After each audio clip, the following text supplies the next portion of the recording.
Welcome to Indianomics. A new and probably landmark book has hit the Indian economic policy and academic circles. A Sixth of Humanity, Independent India's Development Odyssey, authored by India's former Chief Economic Advisor, Dr. Arvind Subramanian, and, of course, a well-known professor of politics, Professor Devesh Kapur. The book is a one-stop shop to understand India's political economy in its first 75 years. The authors argue that India is perhaps only one of a subcontinental-sized country which has tried to achieve through democratic means four major transformations simultaneously. One, forge a nation from disparate kingdoms, castes and regions, build state capacity to provide law and order and infrastructure. Three, create markets out of small village economies. And four, transform a caste-ridden hierarchical society into a modern one. The scorecard, according to the authors, is a mixed one. India has done well in maintaining democracy, avoiding violence, avoiding disasters like hyperinflation and huge foreign debt. It is on the verge of a dynamic economy, probably dynamic economic growth, but the negatives are rule of law is weak and sometimes non-existent. Hardly 10% of the population have formal jobs, and governments, both state and centre, are often frittering away more and more money through income transfer schemes rather than investing in good infrastructure, social infrastructure like education and health or physical infrastructure. For more on the book and on the future course of Indian political economy, I have the authors of the book themselves, Dr. Arvind Subramanian and Professor Devesh Kapur. Thank you very much, professors, for joining us. Mine was a very, very brief summary of the book, and I have not done justice to what you are trying to say. So why don't I give both of you a chance to tell us what the story is? Dr. Arvind Subramanian, first you. Can you tell us what you intended to convey in the book? Yeah, I think maybe we should first begin just by elaborating on what you just said, right? Why was this Indian experiment, when India was newly created, why was it such a daunting, challenging task? And you laid out the fact that India had to do all these transformations simultaneously through democratic means on a soil that was so diverse, full of cleavages and so on. Just to highlight how challenging that task is, we show early in the book that there have broadly been two successful paths of development, right? The first path is the Western model, where political development and economic development, they go hand in hand, in the sense that countries, grow economically, and the franchise is extended gradually as the country grows. And the second feature of that is that growth happens slowly at about 2.5% over 150 to 100 years. Yeah. So that's one model, successful model, and the West belongs there. The other successful model is what happens after World War II, when many of these Asian countries, Japan, Korea, Taiwan, China, they achieved successful transformations. But they were different from the first model in two respects. First, they grew very rapidly over a shorter period of time, something like 5.5%, 6%, depending on the country, for about 40, 50 years. And the second distinctive feature is that their political development either happened well after reaching high levels of economic development, like Korea or Taiwan, or they did not happen at all, as in the case of China, which is still a highly repressed economy. So if you contrast those two with India, which from day one said, we will have democracy. So political development came first. And of course, we've been trying to do all the other things that you just mentioned. So just to show how unique India was, it benefits from this comparison with the other two successful models. Fair point, sir. And that sets us out, and that's the foundation of your analysis.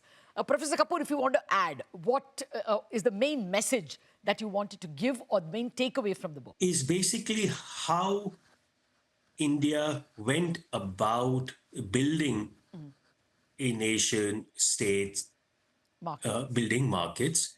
What were the choices it made? why was it that it chose universal franchise at very low levels of development? Yeah. And what were the consequences of those early choices? It also tries to understand why, when it was clear that some of those choices were not working out, why was it so hard for it to exit from those choices? Okay.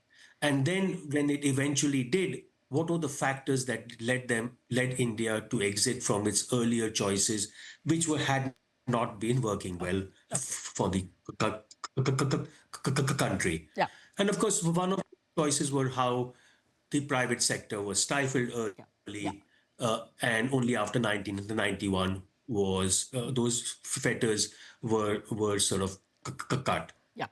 You know, this economic story of how we throttled the private sector and then let it free somewhat from 91 is somewhat told. I mean, it's a story which is known about India. What is known about India, not known very well about India, is what you point out, Professor Kapur, that, you know, it was that what you call Hobbesian order. The country managed to have, you know, no major violences, no civil war. Can you just elaborate on that? I think what we point out was the very distinctive path of nation building that India went about. The broader quintessential Western experience was based on a nationhood built on a single language and a single religion. That option was not available like for India. And democracy was not just something of which had intrinsic value, but also had enormous instrumental value in building a nation with modest levels of like bloodshed, Yeah, because state building everywhere has been accompanied by massive amounts of violence, yeah, because the state itself is defined as an entity which has a monopoly of coercion. yeah, And in order to achieve that monopoly, it tries to crush all other yeah, sources of like violence. And in India, because it chose the democracy as a fairly distinctive way of building nation, it managed to avoid yeah. those massive human casualties Okay. which occurred in many other countries. Okay, fair enough. You know, Dr. Subramanian, you point out that India throttled private sector, especially up until 1991. But, you know, today, if you looked at the last few years, India has proactively been trying to encourage private sector. You know, in the 1950s, when we chose steel as an important you know, industry to concentrate on, we put it in the private sector. We put it in the public sector. But now, India wants to encourage semiconductors, you know, don't want to be blackmailed by China or whatever. But we are putting it in the private sector. The state is ready to give subsidies to Tatas and some foreign entities to put it in the private sector. And then you have the PLIs. You have a million ways in which the state is proactively creating champions. So do you think the chapters here on will be much more dynamic for the Indian economy? Yeah. First, Latha, just can we, go, one or two of the experiences and lessons of the past? Sure. I think we should be clear about.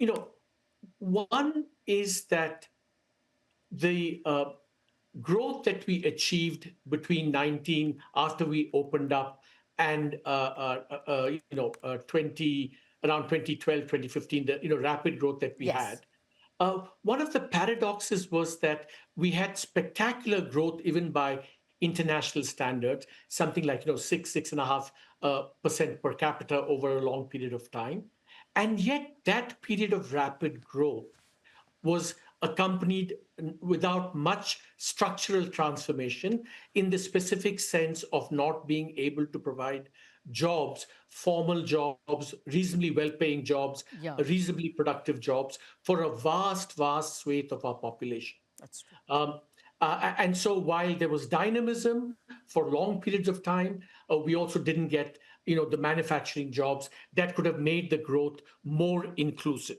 So that's one lesson to keep in mind Yeah, from that growth. The second lesson to keep in mind, and here the reason I say this is that people say we should learn from our failures. In India, unfortunately, we've also not learned from our successes. Successes. And that's why I'm focusing on that. And then I'll come to your Yeah. question. And the second part, of course, is that even though we got very rapid growth in that period, our fiscal situation still in that, in the era of rapid growth has been quite fragile in the sense of having the highest deficits, in a cross-country basis, which we document in one of the chapters. Yes. Now, why do I say all this? Is that um, the period of growth, what India going forward needs is again rapid economic growth. And you're quite right in saying that we're emphasizing the private sector, giving some things for the private sector. But we should not say, "Oh, let's just focus on AI, services, Yeah. etc., etc.," because those will not be to give us inclusive growth. We still have to make a concerted effort at getting low-skill jobs in all parts of the economy. Yeah. Now, last point I will say is that it is true that today there's a lot of macroeconomic stability. The banking sector, is flush with funds, able to provide credit. There's also a lot of connectivity, public investment has been built up. But the major challenge has been private investment has remained weak for long periods of time, and FDI is coming now. And in a nutshell, what I would say is that while the government has been very successful at increasing the returns to investment, but the risks to investment have not gone away Yeah. and still remain very high. And that's what I think the government needs to focus on going forward. And let's see, that would be kind of a summary way of responding to your question. Fair point. Okay, the risks remain, but probably the rewards are a little better. Well, I want to ask about, what is the political setup in the southern states that ensured such a strong rate of growth, as both of you point out, that the peninsular India grew almost at the pace that China grew for almost the same length of time. What did they get politically right? That question, but after a commercial break. Back in a minute.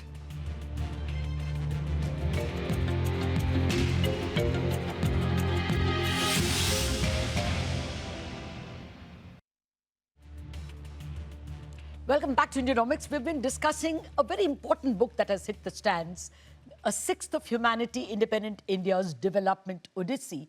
The book is co-authored by Arvind Subramanian and Devesh Kapur, one an eminent economist, the other an eminent political scientist. As you all point out in your book, it has grown states like Tamil Nadu, Andhra Pradesh, the unified Andhra Pradesh, Karnataka, have all grown at the same pace as China has, you point out, and almost for the same length of time. Kerala's HDI, Human Development Index, is probably higher than some of these advanced states. In that case, what is the political part that they got right? I think uh, one should first think of the way politics is organized.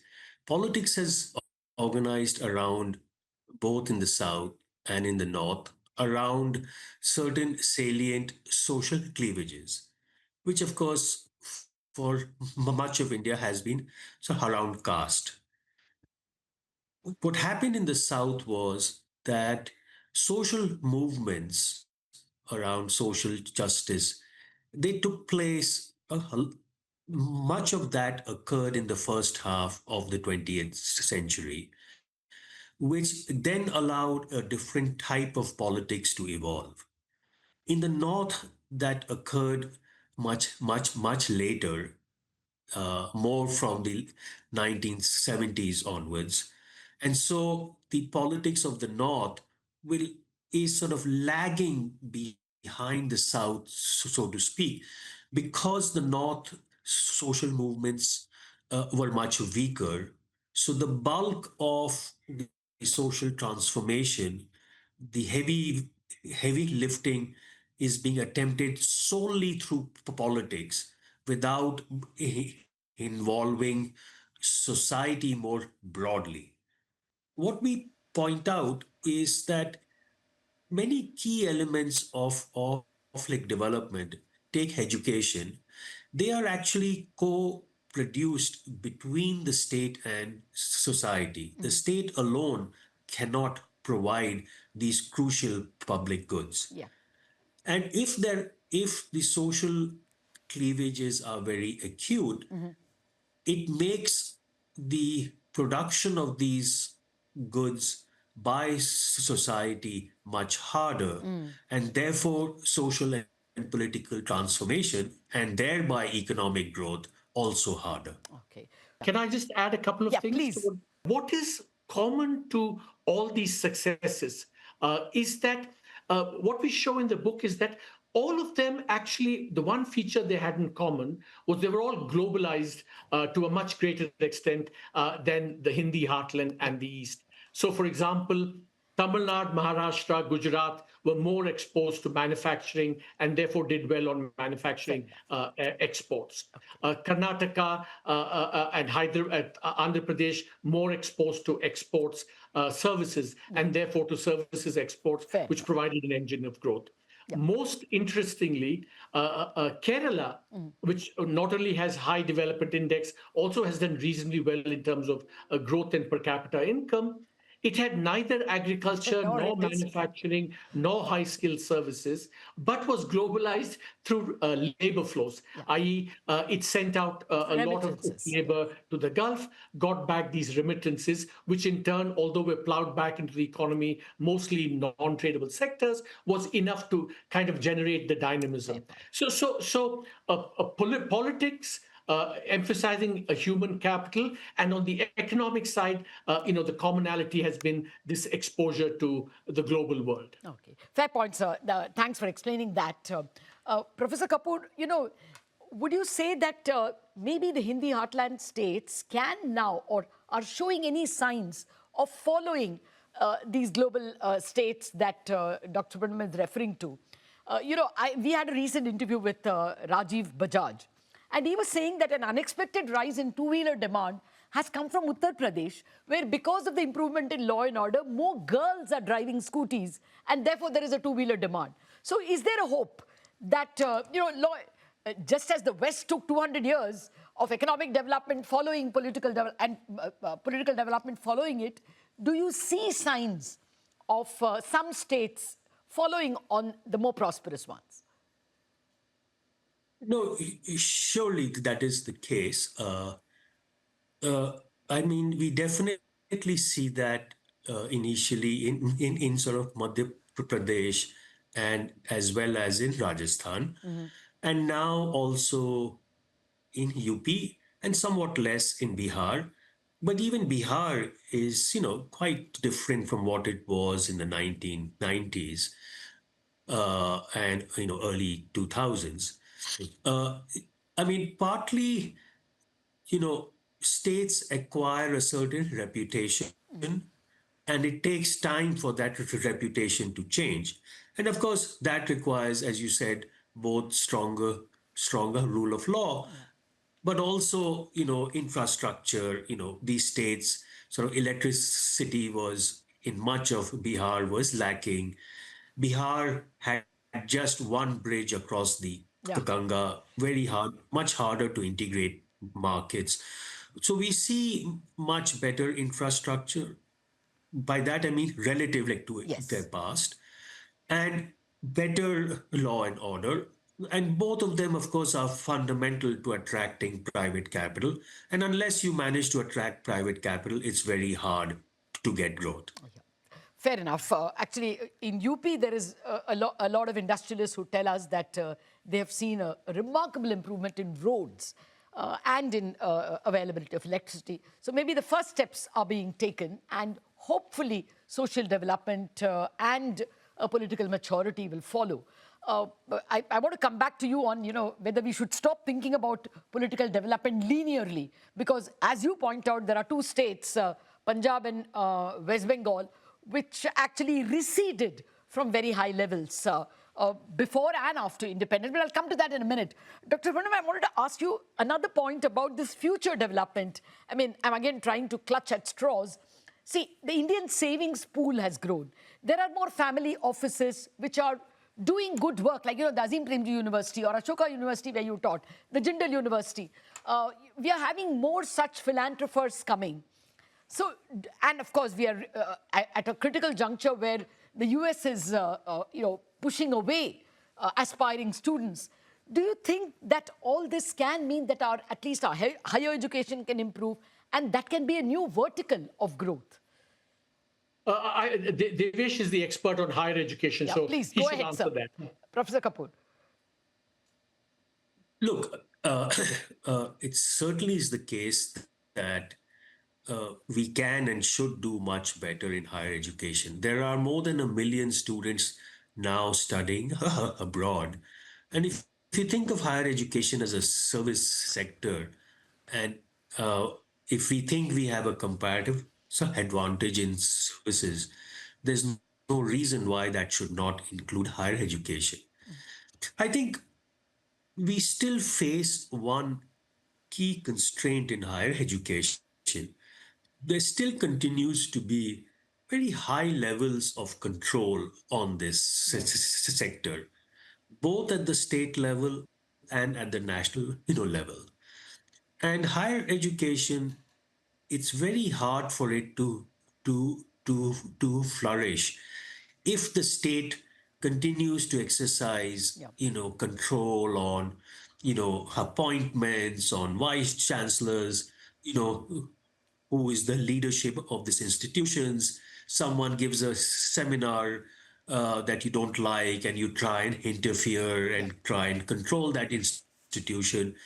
I think higher education requires a much greater degree of equanimity with what people say and do, Yeah. and take a long run view rather than react at every short run incident. And unless we have that, it's not easy for higher education to flourish. Yes, we have an increasing number of good private institutions, but the bulk of our students will still continue to study in public universities, especially state universities. And unfortunately, the story there is not very rosy at Yeah. all. Yeah. Most states have really undermined their public universities. Yes. They have underinvested and continue to severely interfere sort of in them. Yeah. Unless that changes, I don't think so we will see a major transformation. We have this savers turning into investors now. India has a record number of IPOs globally now, which means a lot of fresh talent, a lot of capital being available domestically. Do you think that can be a game-changing? I take your points on political rule of law. All those will have to improve. But will this be, a thread that takes us ahead? See, I think, this, what you've been saying, the fact that capital markets are becoming deeper, stronger, more resilient, the fact that savings in the economy maybe is rising, these are all unambiguously good developments, right? Yeah. But Latha, we should remember that now the binding constraint to growth is not savings per se, because as we said earlier, even the banking system is doing very well. There's a lot of coming in. The binding constraint to development now is how do you create the conditions for private investment, particularly reducing the risks. So just to give you one example, right? We want to favor private capital, but we want to favor all private enterprise, domestic and foreign, and not just a few. Yeah. So, the risks of doing business go up if investors, small scale industries, foreigners all have to believe that if there's a regulation, it will be uniformly imposed on everyone and not preferentially in favor of some. Yeah. So it's that, the investor perception about level playing field, that the state is not weaponized. All these things are the most important things now. That's the binding constraint on investment today. I take your point, sir. As Professor Kapur said earlier, it's not just maintaining order, it is the faith in rule of law that will be a very big leg up to industry. But we hope we will get there. It's an extremely rich book, viewers. I couldn't cover all those aspects in terms of the way in which the state grew as an evangelist state, but went on to become a my-bap state, as the authors describe it. And, the other problems, the other pathologies of the Indian political economy: unable to exit schemes that you once get into, unable to exit mistakes. I mean, it's an extremely rich book in terms of what India got right and what India got wrong. And I think it's essential reading for anyone who wants to understand the Indian political economic journey. Thank you very much, Dr. Subramanian and Dr. Kapur, for joining me. I hope I have whetted the viewers' appetite. That's it on this edition of Indianomics.